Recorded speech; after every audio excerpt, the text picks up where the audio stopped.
Maintenant, nous allons aborder ce qu'est la spiritualité. On va dire que par définition simple, la spiritualité touche à tout ce qui est de l'ordre de l'esprit. Cet esprit va permettre de donner du sens à la matière, aux événements de notre vie, à notre existence au quotidien. Cette spiritualité repose sur deux approches. Une approche qu'on peut qualifier de métaphysique et une approche qu'on va qualifier de religieuse.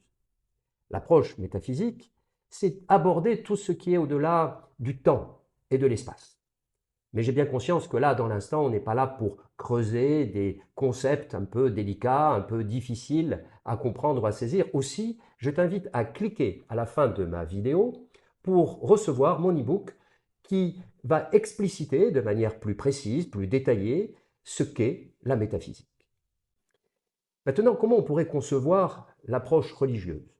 Eh bien, on a tous conscience que l'approche religieuse est faite de rituels et elle est faite de dogmes. Pourquoi pas?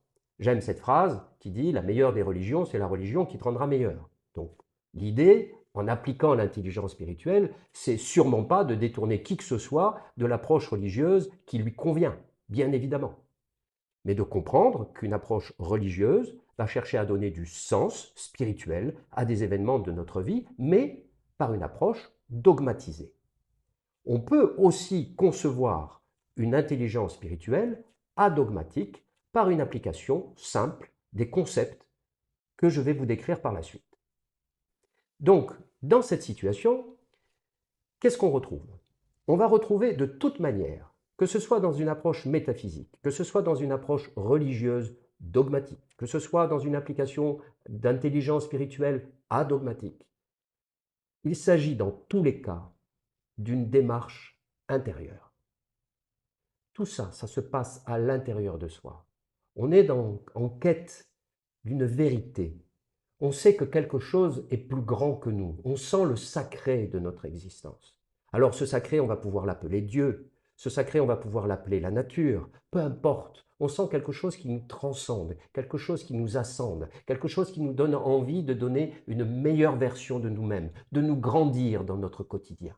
Que ce soit du coup pas le petit Philippe qui s'exprime, mais le grand Philippe qui s'exprime, mais le grand Philippe s'exprime dans sa vie de tous les jours, au quotidien. Et le petit Philippe, doucement, doucement, on va lui dire, retourne d'où tu viens, ça c'est pas grave, hein. Même le lotus aux 1000 pétales immaculés prend racine dans la vase.